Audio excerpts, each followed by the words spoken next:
Good day, and welcome to the Q1FY26 earnings conference call of Computer Age Management Services Limited, hosted by MUFG IR. As a reminder, all participant lines will be in the listen-only mode, and there will be an opportunity for you to ask questions after the presentation concludes. Should you need assistance during the conference call, please signal an operator by pressing star and then zero on your touchtone phone. Please note that this conference is being recorded. I now hand the conference over to Ms. Masoom Rateria from MUFG. Thank you, and over to you, Ms. Masoom. Thank you. Good morning and welcome to Q1FY26 earnings con call of Computer Age Management Services Limited.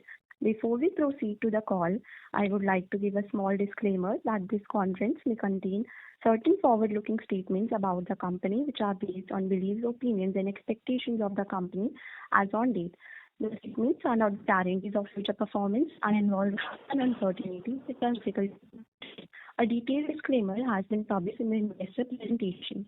Today, from the management of the company, we have with us Mr. Anuj Kumar, the MD and CEO, Mr. Shyam Charan, the CFO, and Mr. Anish Sawlani, the Head of Investor Relations. I would like to hand over to Mr. Anuj Kumar.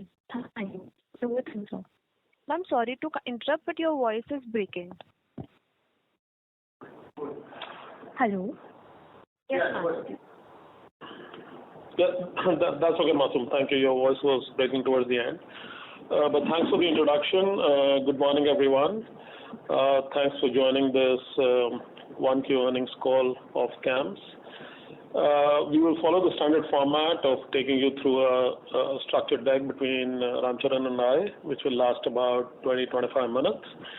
And then we will have enough time open for Q&A.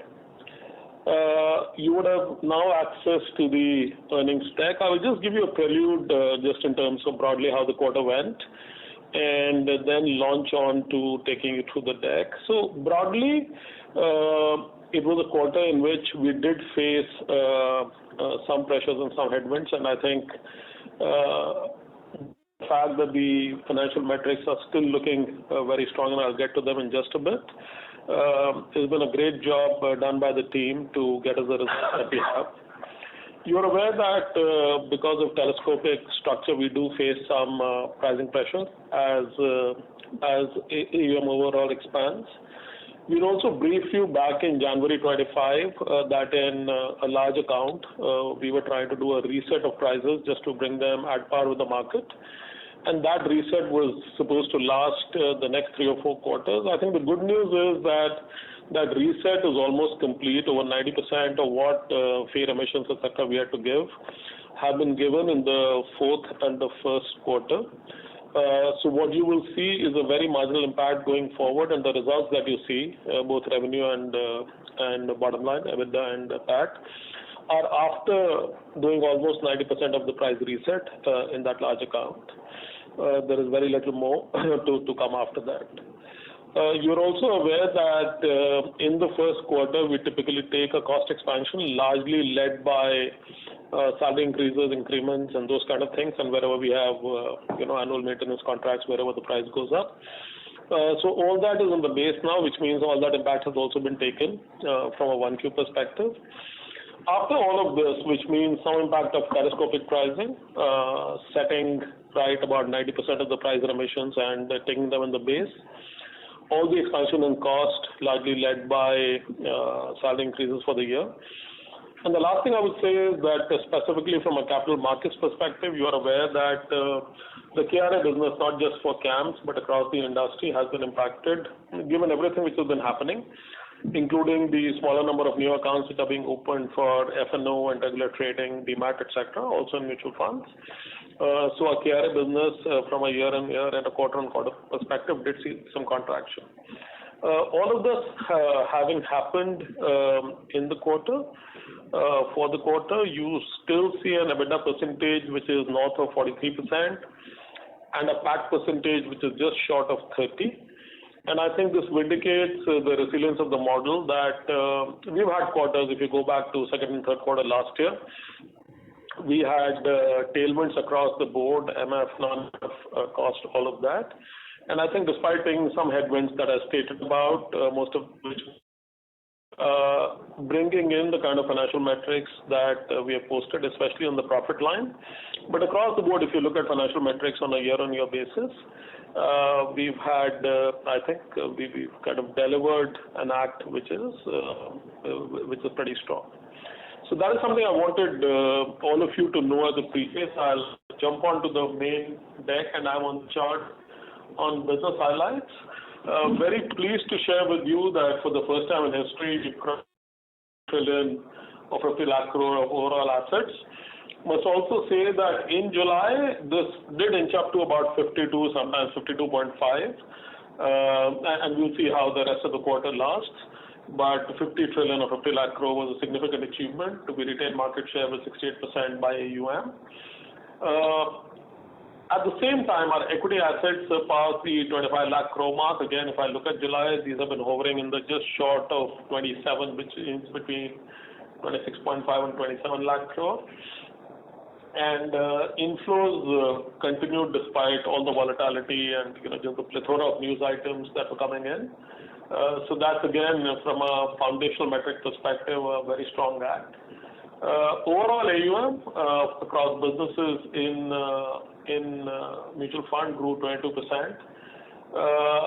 Equity assets grew 24%, which was ahead of the market, which is again good news. New SIP registrations year on year were over a crore to about 1 crore and 12 lakh. These increased 19%. Market share jumped up for new SIP registrations by 6 percentage points. Now, typically, it's a very tough act to continue posting this kind of market share increase. So we'll continue keeping you updated on what happens to it in the ensuing quarters. But for that one quarter, it's a significant gain in market share. Live SIPs, these are SIPs which are live and which get the monthly collection, which basically adds to gross and net equity sales. That number grew 15% year on year, and market share improved from 57 to 62%, which is again a very significant jump up. Unique investor base crossed the 41 million, so it's about now at 4.15 crore. Grew 27% year on year, faster than the industry, which grew 22%. So if you see the collectivity of foundational metrics, which is gross assets crossing 50 lakh crore, equity crossing 25, AUM growing 22, equity assets growing 24%, new SIPs significant up in market share, live SIPs significant up in market share, and investor base which grew faster than the market. I think all of those are great redeeming features for the quarter. Also the fact that that we had won a slew of contracts, new AMCs in about the last 14-15 months. 7 of them were waiting to go live. Typically in the past we used to take about 1 or 2 AMCs live in a year. The good news is that 3 of these are already live, including Geo BlackRock, which did its weight in NFO. This was not in the first quarter. This theoretically the numbers came in the second quarter, so you don't see them in the results. And they garnered about 18,000 crore rupees in the largest, in what was the largest NFO in the industry. The balance for new AMCs are slated to go live in the next 3 to 6 months.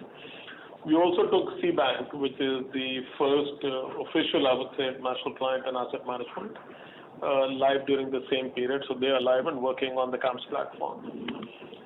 That's across the board on the MF side, and again I would say that just from a foundational perspective, each of these can be straightway correlated to revenue bearing metric, and therefore will help the story play out in the coming quarters, including starting with the second quarter. Beyond mutual funds, CAMS Pay, although from a quarter-on-quarter perspective wasn't very strong, but 26% year-on-year growth. The payment gateway infrastructure for cards has become operational now. It was slightly delayed, but will continue to kind of buttress the revenue growth from now onwards. So CAMS Pay grew 26% and the payment gateway went live. Alternatives continued to solidify its market leadership. We got 24 new logos. Like these are full service logos. I keep saying none of them is a truncated service. 50 new mandates, 3 new clients in GIFT City. Overall, AUM of client service funds crossed 2.7 lakh crore during the quarter, which is great news. Insurance policy count, and I'm sure you've been reading about this in other newspaper articles, nothing to do with CAMSPR, but in general, the acceptance of repository is gaining ground without any bulk deals, so this is largely consumer-led. That consumer-led metric has seen policies grow by 40% year on year, and again, this is straight revenue-bearing metric for the coming quarters. Also, do keep in mind that while LIC signed up with us in March, they are still not live, expected to go live in the September, latest October time frame. So you can expect, or at least I'm expecting, that this 40% growth in policy-based number should be repeatable, given that whatever tailwinds we have in that area we have. Consumer preference for holding demat insurance policies is going up, and with LIC, with the market leader participating at some time, that momentum across the board is expected to go up. You would have also seen an announcement on 29, just a day or two back, that CAMSKRA has entered into a definitive agreement for acquiring the KRA business of what is called DOTX in common parlance, NSE Data Analytics.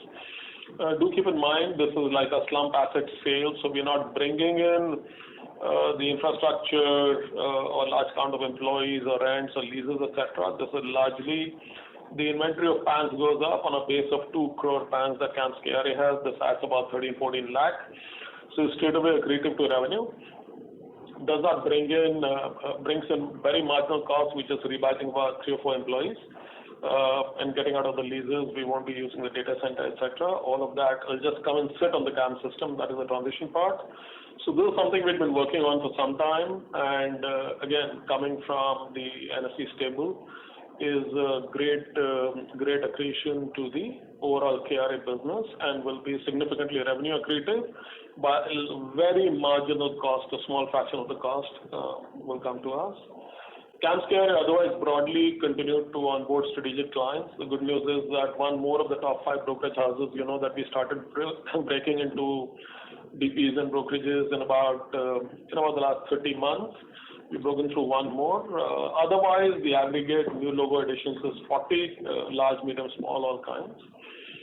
And then also wanted to say that in all this, I think 360 got a POC leading to a contract of an AI-powered insights platform for a US health tech firm. That Think traditionally has had experience and expertise in the molecular research area for drugs, and therefore have some recall and some proximity to that segment of the US market. So they've started work on this. Of course, it has to scale up to become a regular large-size contract. How this part goes. In the ensuing 4 or 5 slides, you have content on everything else that we've spoken about in the past. I'm not going to spend too much time on this. The charts are there. Take a look and let us know if you have any questions, either now or later, if you're in touch with us. With this, I'll hand this over to Ramcharan to take us through broad financials, and then we'll be ready for Q&A. Ram, over to you. Thank you, Anuj. As Anuj was mentioning, we had some headwinds during the quarter, some of which we had already alerted you in the earlier part of the year in terms of the price movements and the annual salary increase that happens traditionally in the effective April 1st. So, but the good news is that from a trend perspective, the market has, in spite of choppy markets here and there, the market AUM has grown. It's grown over 7% on a quarter-on-quarter basis, which means from a foundational perspective, it augurs well for the future revenue growth. Equity has also done well. It's grown around 24% on a year-on-year basis, on the back of which we had a reasonable revenue growth on a year-on-year basis. Overall revenue grew around 7%, and we were at around 355 crores of revenue. Asset-based revenue grew 2% quarter-on-quarter and almost 9% year-on-year. Again, this is considering the impact of the price difference or price reduction that was given to one of our key customers. From a yield perspective, I think Anuj has given the commentary. I'd just like to add that we had guided that there could be a 4 to 5% reduction in yields in the current quarter, in addition to what you saw in the last quarter, and it's played out on similar lines. We have seen a close to 5% decline in yields. But going forward, as we have taken most of the impact in the base, we expect that, barring telescopic, there is not going to be any significant depletion in yields going forward. And you know that if you see the math on a 5-year average basis, my telescopic depletion has been around 3 to 3.5% per year. So we should expect a closer or lesser to that going forward in terms of yield depletion. However, because the first quarter has seen a sharper yield depletion than usual, on a year-on-year basis, you could see a 9% kind of a yield depletion. But the next three quarters would see a very, very moderate decrease, if at all any, in terms of yield depletion. From a profitability perspective, you've seen that the costs, we have said that we have some levers in case of some strain on the revenue, and we said that we will pull those levers, and we have done exactly that. We have seen cost control measures bearing fruit. We've had a very muted increase in cost on a year-on-year basis, including depreciation, which we continue to invest on various data centers and storage and servers, including depreciation. Our overall cost increase on a year-on-year basis is less than 11%. So our aim for the year is to keep it around that range, probably 1% higher, but to much less than what it was in the past. And on a quarter-on-quarter basis, you will see that the cost has actually declined. And even if you take away the OPE decline, I think, and if you consider that this is a quarter in which the salary has increased, it's in a very, very muted increase in costs, which again is the way forward for us in terms of, increasing the profitability. Margins, again, given all these headwinds, the margin still was at 43.7%. A little down on a quarter-on-quarter basis, year-on-year basis, but again, traditionally the first quarter has seen the maximum strain on margins, and as we go further, this kind of gets normalized. And while we are maintaining our guidance of saying that we will see around 45% of margin on a steady-state basis, there is a little upside in terms of the current quarter. We did not expect close to 44% margin, but going forward, I think we should be able to hit the 45+% EBITDA, obviously assuming that the assets do keep up the pace of growth that we have seen in the last few quarters. We have ended the quarter with a very comfortable cash and cash equivalent of 788 crores, out of which 90 crores dividend was dispersed in the current month post the shareholder approval, and the board was pleased to declare an interim dividend of rupees 11 per share. So this is a summary of the financials, and with this I hand it back to the moderator. You can open the floor for questions. Thank you very much. We will now begin the question and answer session. Anyone who wishes to ask a question may press star and 1 on their touchtone telephone. If you wish to remove yourself from the question queue, you may press star and 2. Participants are requested to use handsets while asking a question. Ladies and gentlemen, we'll wait for a moment while the question queue assembles. The first question is from the line of Prayesh Jain from Motilal Oswal. Please go ahead. Yeah, good morning, everyone. So just firstly on this yield part, while I understand that the adjustment of the one big renegotiation has happened, any further renegotiations that are expected in this year or early of next year that can impact the yield further? That's first. Second, on the yield front itself, as these new customers, particularly Jio BlackRock, kind of scales up, do you think that your yields can be under pressure? Because what we understand is most of these new wins have a very low fees in the initial part, in the initial 2 or 3 years. So yeah, that's my first question on the yield front. Second is on the on the non-MF businesses, particularly CAMS Pay, which has seen a sequential decline in this quarter. What would you attribute that to, and how should we think about this? Yeah, probably. And thirdly, on profitability between the MF business and non-MF business, if you could spell out the EBITDA margins both ways. Those would be my questions. Thanks. Sure. Thanks, Prayesh.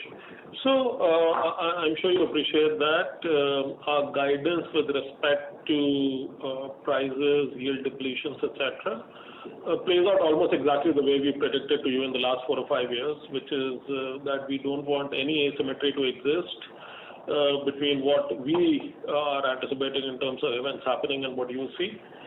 We believe that with this large contract, 90% of that, the price adjustment being in the base. For the next about between a year and year and a half, there's nothing much else to be dealt with. They could be very small events. But from a large price correction perspective, I do remember that we were the first ones to indicate this in the month of January.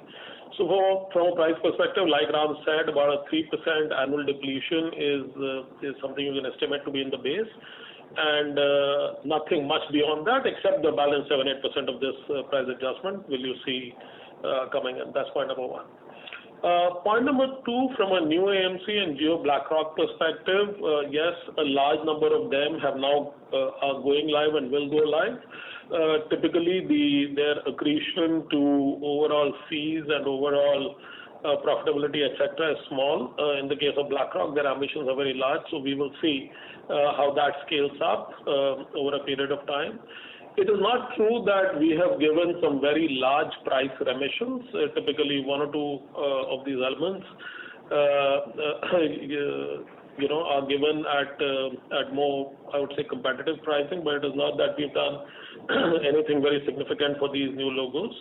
So we will see how this goes. Typically, our expectation is that the AUM build out of these new AMCs is very slow amongst the new ones. Takes several years, 4 to 5 years for them to scale up. So for them to have any material bearing on the P&L of CAMS always takes time, and I don't think a lot of that is going to change, perhaps with the exception of Jio. So that's answer to point number two. From a CAMS pay perspective, what you see, so you will appreciate that on a year-on-year basis, we are 26% revenue up, which is good news. From a quarter-on-quarter basis, there were some volume reductions in insurance. Insurance, peaks in the fourth quarter, so whatever heightened activity the insurance companies see, we partly mirror that because all of this is a subset of the payments part of the insurance business, including autopay. And we are expecting some of that to come back as the first and second quarters progress. There were some lower volumes from key clients, one largely because we are trying to migrate that very large MF distributor from other alternate platforms to our platforms, which means that the existing ACH mandates, etc., have to move from place A to place B. Where we had a plan, the execution has been slightly slower, just given the multiple dynamics in migrating these ACH mandates. But all of that will happen. And the third is that the growth, the setting up and growth of the payment gateway business was slightly slower, was about 2 or 3 months slower than what we were thinking. So our expectation is that from this quarter, the quarter that we are sitting in, July, August, September, you will see build back into the CAMS pay business. And therefore, any wrinkle that you saw from 4 to 1Q was a temporary wrinkle, and it's unlikely that you'll see anything like that in the ensuing 3 quarters of the year. The only one question that was on the profitability of non-MF and MF. I think they continue to be on what we used to be. The non-MF profitability, we said, is always between 10 and 15%. They were a little lower side on this at 12% probably in the current quarter. MF continues to be 45+%. So that's the split up on the MF, non-MF. Not big, probably a little lesser this time. Keep in mind the overall company margins are also a little lesser, but nothing that's swung it either way. Got that answer. Really appreciate the kind of guidance you have been giving us on the yield trend and the way it's panning out. Thank you for keeping us updated on that. Thank you. Thanks, Prayesh. Thank you. The next question is from the line of Devesh Agarwal from IIFL Capital. Please go ahead. Yeah, good morning, everyone, and thank you for the opportunity. Just further clarification on the yield part, sir. If you can tell us, X of this larger AMC where you had the repricing, what would have been the impact on the yield for us? So, Devesh, if you see the yield depletion was 0.12 bits, I think, and the bigger AMC actually contributed 0.09 of it. So it's almost predominantly everything. That's kind of the way that has played out. So 75% is because of that repricing? Yes, that's correct. Right. And you did mention there is no more repricing, or 95% of this large AMC repricing is in the base. But when you say there are no more repricings are expected, are you saying like over the next 3 to 6 months or for the next 2 years? How should we see about it? So let me clarify that, it's not as if no repricing, meaning when I say repricing, I mean the usual commercial negotiations post the end of the pricing tenure will happen, and that's business as usual. What we indicated was that there's not going to be anything major that's going to come around. And this is probably for the next 2 years you will see stability on this. And I'm not saying you won't see stability post that, but I think we have visibility over the next 18 to 24 months. Right, sir. And when you use a guide for this 3.5% depletion beyond FY26, I'm assuming you're accounting for all these new AMCs and they gaining size, including Geo BlackRock, or that will be over and above. So as Anuj was mentioning, right, I think if you look at our asset base, it's almost like 52 trillion, 53 trillion, etc. So I think the new AMC's ability to adversely or positively affect yields is very limited. So I think we are confident of retaining within the overall guidance that we have given. Right. From a metric perspective, they will just think of it this way, that today when you see the asset base of 50 lakh crore, under 2% of this belongs to AMCs which were launched in the last 5 years, which means whatever was launched in the last 5 years is significantly below 1 lakh crore. So either way, price or any other growth metric, what you would expect in the next 4 to 5 years, although the number of wins is very large, that at most we will see about, let's say, 2 to 3% of AUM contribution from these people. And therefore, their collective ability to swing the P&L either way, I think, is very limited. So I will hold whatever Ram said, that beyond the next 18 to 24 months, the 3.5% depletion is perhaps something which stays in the base, because that is an outcome of telescopic and some element of negotiation. This was one large element that we had to set right. The dialogue was old. If you ask me, it's a good thing that we got past that event. It took us some time to get past it. And given the fact that all of that has been now written in the base largely between 4Q last year and 1Q this year, the cost has been managed well, and therefore our ability to be a lot more predictable and accretive in the coming quarters is much, much higher. Right, sir. So with this repricing, sir, that has happened, can we say at the end of 1Q, your top 3-4 AMCs will have a very similar pricing, will be in a very narrow band or tight band? Yeah, so if you see our spectrum of 22 clients, there is a lump of 5 at the top, which is consistently priced. There's a lump of another 6, which is the AMC number 6 to 11, and which are also in the similar band. So that is pretty consistent. And then as you go down, although those are smaller people, but yeah, there are these 3 subgroups that you can think of the portfolio in, and they are all very tightly banded. Perfect, sir. And one last question, sir, on the non-mutual fund business. If you can again share your views in terms of the growth that we expect over the, say, next 2-3 years, and the margin, how we intend to ramp up, and what is the share that you expect of non-mutual fund business in your overall revenues in, say, next 2 to 3 years? Yeah, that will be the last one. So, no rush, Devesh. So, like you said in the past, so we will get the non-MF portfolio to 20%. No questions about that. Inside of non-MF, there are very strong points, which is KRA payments and AIF, which are significantly profit yielding. And then there are elements which are not making money, which is account aggregator, insurance, although insurance is getting somewhere towards break-even, but we are funding some of these things. And then between Think, Fintuple, MF Central, etc., we are still funding some of those things. So the non-MF business at the peak will be, let's say, 35 to 40 EBITDA in the best case, and at the bottom maybe -10, which is why it converges at about +15. I think what is at 40 will probably remain at 40, what is at +30 will remain at +30, and we are happy to keep those businesses there.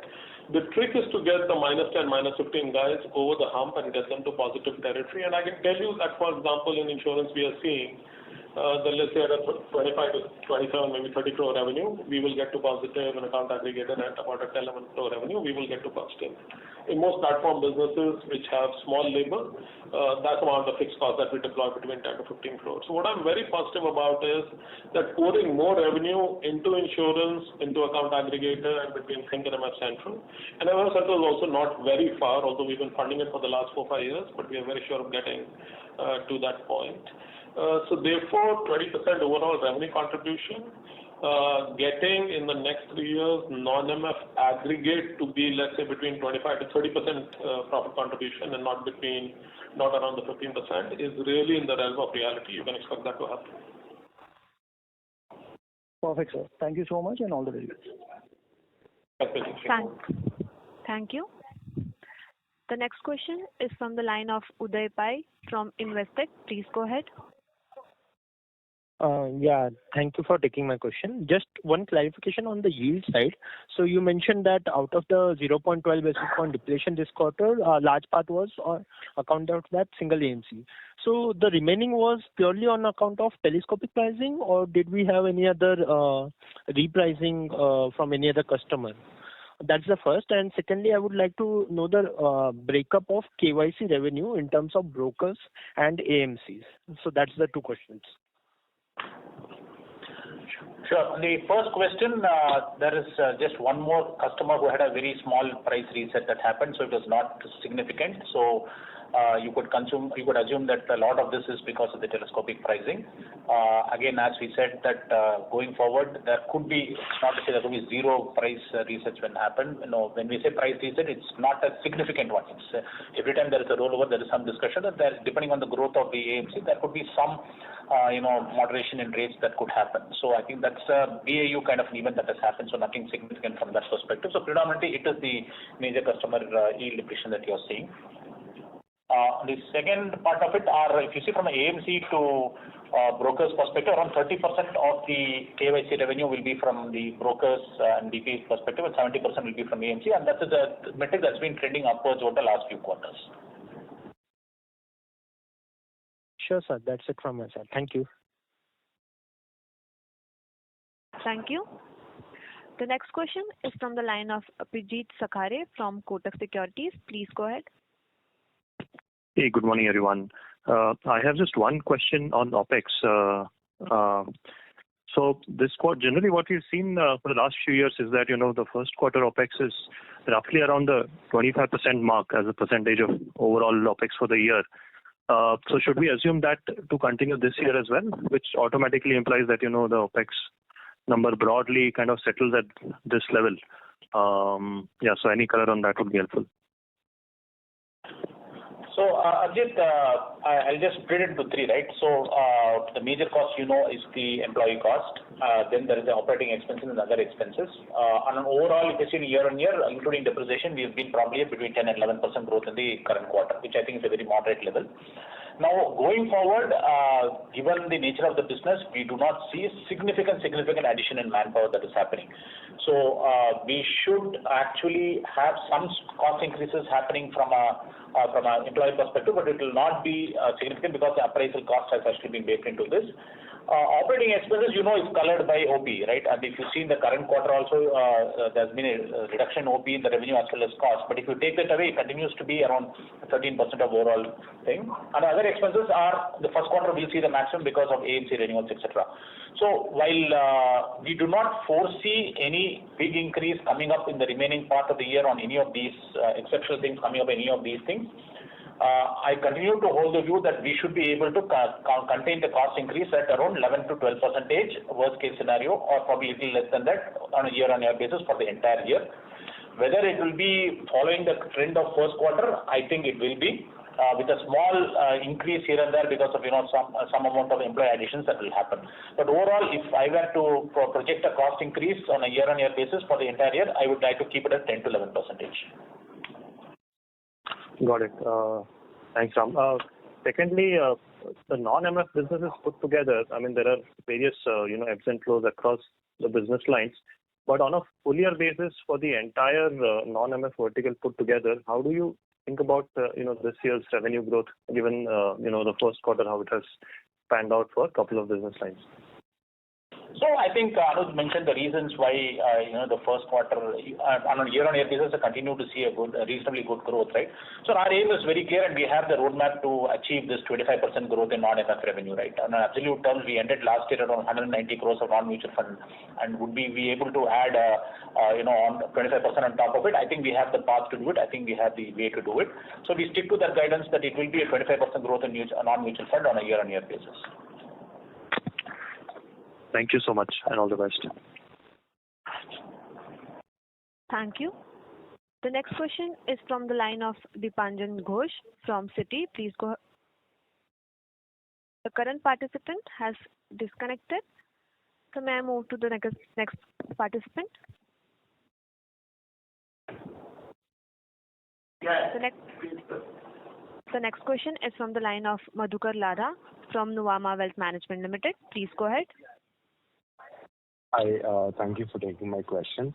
So first, really appreciate the upfront guidance on the yields. I think that was very well done and very clearly explained.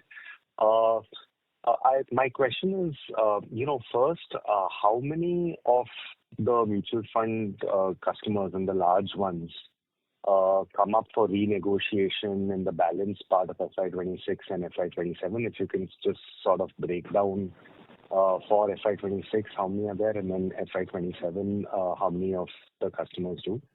And second question is on any guidance on capex for FY26 and 27, and given and the update on the technology transformation that you've been doing and moving the AMC stack on cloud. So I wanted to get a sense of where are we, and from next year onwards, what sort of benefit it would result in terms of our EBITDA margins, and how should we also think about depreciation going forward? So yeah, these two would be my questions. Thanks. Okay, I will take two of this, and on the rearc, probably I would request Anuj to add his views on this. See, from a price reduction perspective, the answer is any major coming up for renegotiation current year, the answer is zero. Nobody is coming up, and for the next year, towards the tail end, that could be one or two customers who come in, but again, it's towards the tail end of next year. So that's why when we kind of said to the earlier question that we do see some amount of stability for the next 18 to 24 months. I think one of the reasons was this, which is that last year has seen a overactivity in terms of prices, and so we will see a period of stability for the next 18 to 24 months is our expectation, right? From a capex perspective, you will see that I split it into two. One is obviously the regular capex that we do, given that we have to keep pace with the growth in transaction volume, with the requirements from a SEBI perspective for data centers, etc., BCP, etc. So that on a yearly basis, we project the current year capex to be around 60 crores. We have spent around 15 crores of it so we're on target in the first quarter. So we will end up spending around 60 crores, plus or minus a few crores. That's the expectation. On the rearc or the new platform perspective, and that's where the bulk of the capex additions would get added once the modules start going live. On a cumulative basis, we have spent around 50 crores on the platform so far, and as a cumulative, I mean for the last more than a year, right? It's not in the last quarter. Last quarter, we would have spent probably 14 crores on it. So once the first module starts going live, which we expect probably 4Q of this financial year or 1Q of next financial year, we will start amortizing that. And the amortization, we expect that the yearly amortization of the first module, we would have spent probably 100 crores on the first module, and the yearly amortization will be in the region of 15 crores plus, right? I think that will be the yearly amortization that you will take.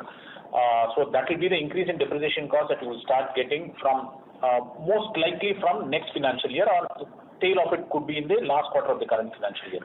That will start impacting depreciation from that perspective. But we are also confident that the benefits that will start accruing to the business will sort of make it, over a period of at least not immediately, over a period of a year or two, I think the payback will be more than adequate for people to see, and the margin depletion will be negligible, if any, over a period of another. At least our projection shows that the margin depletion will be negligible. And if you do get outsized benefits, as we hope we will, then I think it will be accretive to the margin. But it's too early to call a specific number as what could be the benefit in the EBITDA margin, because I think we have to wait for the first module to go live. We do have internal budgets and workings, but I think it's too early to expose that as a commitment from our side.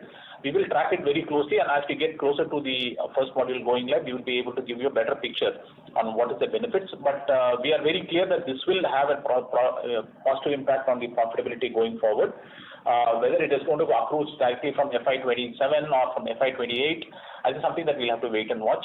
But overall, it's going to be very beneficial to the margins. On the progress of REARC. So overall, on the re-architecture project, I think things are in very good shape. We signed a contract in June, July last year with Google Cloud. We started building a team. So today we have over 150 engineers, about 170, 180 external hires. A lot of them from blue-blooded institutions like the IITs, some MTechs, 4 or 5 doctorates, people who are applying for patents. Because some of this is very structured and we know what is to be done, and some of that is from a tinkering approach in terms of experimenting with various things. And I think you will start seeing some announcements from us in about maybe by the end of August in terms of what the team is doing. We haven't done any PR yet. But just to give you an example, the amount of efficiency this will add, one is just to the engineering, coding and platform process, and the other is to the operations process. So just to give you an example, today, we may have a couple of hundred people today who do reconciliation for us, because we download bank statements, do matching in the system, and do literally hundreds of activities to make sure that the 300 lakh crore that traverses our system is completely pristine and done properly in terms of reconciliation and unit allotment. Once an automated platform of the kind that we are thinking comes in, the intensity of labor will go down to half or less than half. Similarly for every process, we send 300 crore SMSs in a year. Today, if 1 or 100 of those SMSs have to be reconciled, when were they sent, when were they opened, if they bounce, why did they bounce, there is a lot of manual effort in trying to figure that out. All of that will be at a click of a button. Similarly for analytics, controls kind of things, risk management, all of that will get into the purview. So of the new platform. So very happy with the way things are going. I think we haven't exactly yet put out any margin workings. I think what you guys are waiting to hear is that will this become kind of a cost zero proposition in FY27? And if yes, by what margin? And my guess is that we will be ready to share all that with you in the next maybe 3 or 4 months. There is just a vast swathe of areas in which productivity will go up, accuracy will go up, risk will come down, finesse will go up. And we do want to talk to you guys about that, but we don't want to jump the gun. I think broadly from an operating perspective, very good progress. From a specific guidance on margins and net cost on this, give it another 2 or 3 months, maybe by the month of October, we will start putting things out which you guys can consume. And then obviously we can continue comparing notes in terms of whether that progress is achieved or not. Got it. Ram, I think you mentioned the maintenance capex for FY26 at 60 crores. But I don't think you gave me like the total sort of other capex amount as well. So the total re-architecture capex for 26, and similarly, if you could give FY27 also some broad color on capex. Sure. Yeah. So I think from a REARC perspective, I did mention that we have spent, from a capex perspective, around 14 crores in the first quarter. We expect in the course of the year, in Q1, and we expect in the course of the year this will accelerate, and we will spend close to 100 crores in the current year. The spend next year will be on similar lines. Because we have reached almost like a peak capacity from a people perspective and from a design perspective. So you would expect overall the cost of the project is expected to be around 450 to 500 crores. So you will end up spending around, by the end of this year, it will be around, cumulatively around 125 plus crores. So we expect a similar amount to be spent in the next year also. From a depreciation perspective, I would just like to alert that once we start amortizing this, which should be after the first module goes live, Probably 100 crores of cost gets transferred from work in progress to your asset, and we start amortizing. Obviously, amortization period could be higher than 3 years because it is going to be a very valuable platform. So that's why I guided that probably you should look at a 15 to 20 crores depreciation incrementally per year on these models. Understood. All right. Thanks a lot for the responses and all the best. Thank you. Thank you. The next question is from the line of Dipanjan Ghosh from Citi. Please go ahead. Hello, am I audible now? Yeah, Dipanjan. Yeah, hi. So good morning. So just a few questions. You mentioned on the reduction in pricing asymmetry on the mutual fund side of the business. And I understand, there have been a couple of repricing by this large player in the last few years. But let's say 2 years out, 24 months from now, when this particular player looks at their, mutual fund RTA yields, and let's say on the more dominant portion of their book, which is equities, do you think that they will feel comfortable when they compare them with the other large 3 or 4 players? Let's say 24 months, 36 months from now. So just wanted to get a quantum of whether the repricing and the stabilization is done more from a long-term perspective, or is it just like relative divergence has narrowed for now? Second, in terms of the nature of these contracts, I just wanted to understand, are these open for ad hoc repricing also? I mean, if can a particular player always come up for renegotiation, even if the contract is currently ongoing? And third will be on the alternates business. If I look at the revenue trajectory for the last 4 quarters, it has revolved around that, 9.5 to 10 crores quarterly run rate, despite multiple new logo wins. So just wanted to get some sense of what's happening out there.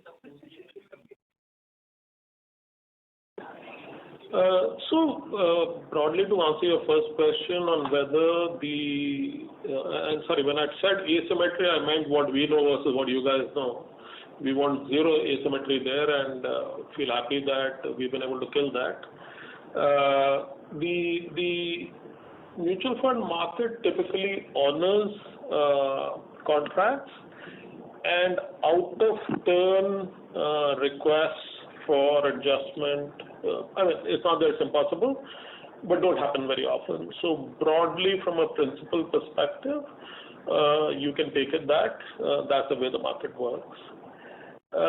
From this contract that we have discussed more than once on these calls, I think our way of servicing when it was a world of physical paper and checks and all of that, it had come to almost 90-95% digitally executed operation, and therefore the request from the client was that since whatever they paid in the past, they paid in the past.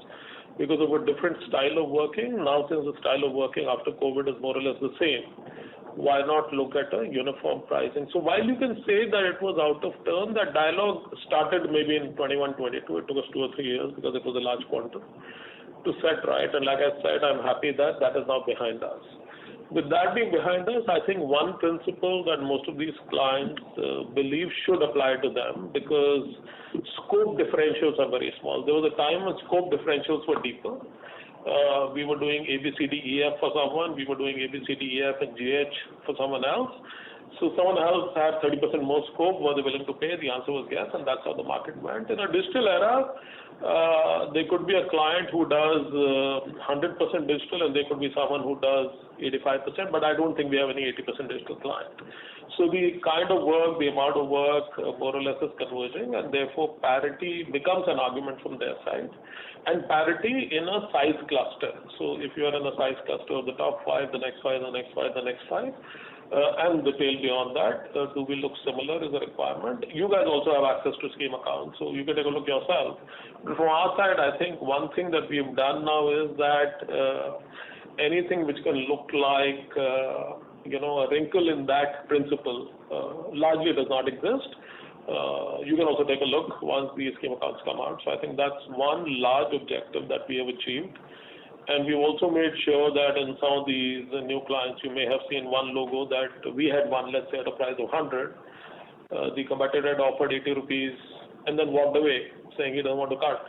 3 months later, the same guy goes back and sells at 60 rupees, and we've said we'll let them go. We said we'll let them go. We will not talk about, repricing, etc. with someone we've not even started business with. So I think that principle we've been able to establish and underwrite quite well.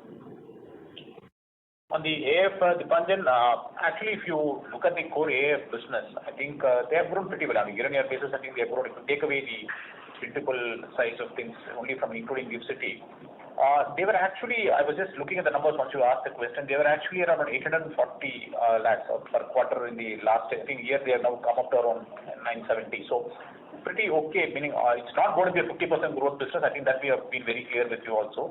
I think a 12 to 15% growth business is what we see the AF to be. And upside coming in terms of GIFT City. I think it's played out that way. We'll continue to feel that it's a 15% growth business. It's still a 15% growth business, and if GIFT City does ramp up significantly, then that could go closer to 20%. But otherwise, we feel that it's probably largely in line, and it's a highly competitive industry, but we still maintain our leadership position. We're getting 50% plus market share, and the AUM has also grown reasonably okay. No, sure. Just one small follow-up. I appreciate, on the AI part, it was lower in the last quarter base. But if you look at from 2Q onwards, which is last 4 quarters, it has been around that 9.5 to 10 crores. So in case, you were to get to, let's say, 15-16% growth on last year's base, you probably have to kind of scale up the current run rate by at least 10-12% over the next few quarters. So is that visibility kind of out there for you guys? Absolutely. We are winning a lot of new logos. I think we've also have a lot of logos from a GIFT City perspective. We are also getting more into fund accounting. So I think we are confident of getting this over a period, 15% growth over a period of a year. I think on a quarter, I think it could be 10, 11, 12. That's okay. But on a year-on-year basis, I think we are confident of getting to the 15% growth. I think new logos that we are winning are for full service, as Anuj was mentioning. And and the pricing is largely, well, it is not what it used to be 2 years back for sure. But I think we are getting a reasonably stable pricing for at least compared to what it was in the initial stages. So I think 15% growth is something that we aspire for. I think we have ability to get that. Got it. Thank you, everyone, and all the best.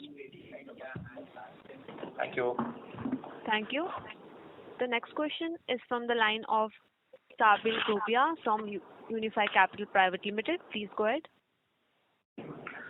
Thanks for the opportunity, and congratulations on the resilient set of numbers.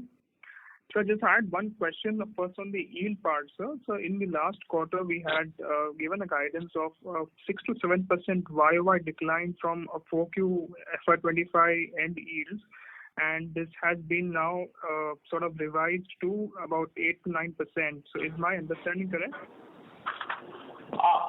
So I think what I had indicated in the last earnings call, if I remember right, was yes, it was around, I think on a year-on-year basis, you will see a 7% decline in yields.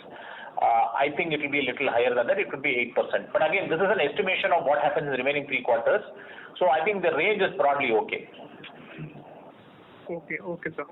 And sir, just another question was on the MF non-asset based revenue. So just if you could highlight anything unusual that happened this quarter. So 2 things, actually 3 things. Number 1 is the NFO revenue, significantly down compared to the last quarter, and that's something that we have limited. There are more NFOs in the next quarter. We do get additional revenues. The second part of it is, OP expenses, and we've always said that, OP is more an accounting thing, which is that you'll have to show it as, you bill the customer, you show it as revenue, and then you show it as expense also. That's come down significantly, largely because of the lesser mail traffic and some special audits that we did on behalf of AMCs last quarter and some bulk purchases we did for their stationery, etc. All of it has come down. So actually, the OP has come down on a sequential basis more than 2 crores, but that's something that should not worry, it doesn't worry us or anybody, because there's a corresponding reduction in the expense also. It's not a margin accretive business. There is some amount of, when you say price reduction of the AMC, there is some amount of impact of price reduction on the transaction fee also. But overall, the transaction fee has remained broadly stable. There has been some reduction in OP and NFO fees, etc., which has kind of caused this blip in quarter-to-quarter number. But there's nothing exceptional that you need to know. This OP is something that entirely driven by the spend pattern of that particular quarter, and depending on campaigns that AMCs are running, depending on audits that we need to do, which are reimbursed by the clients, etc., or some of the stationery expenses. So that's predominantly causing this difference. It is a 2.5 crores of reduction quarter-on-quarter is only because of OP. Okay. Thank you so much. Thank you. The next question is from the line of Sanket Goda from Avendus Spark. Please go ahead. Thank you for the opportunity. So around if I understood it right, you are at 2.16 bits yield today. So every quarter, if for the full year it is 3.5%, is it fair to say that 2.6 or 2.16 yield will see maybe every quarter kind of 1% depletion to arrive at full year of 3 to 4%? That's a fair assumption? Yeah, I think the next quarter could be a little higher, as we said, but post that, I think that could be a fair. We are actually, in my computation, around plus transaction around 2.25 bips and only on AUM around 2.13, 2.14. We would expect at least 0.03 or something decline coming in the next quarter. But yes, overall, I think your assumption is valid. Got it. Perfect. And my second question is with respect to payment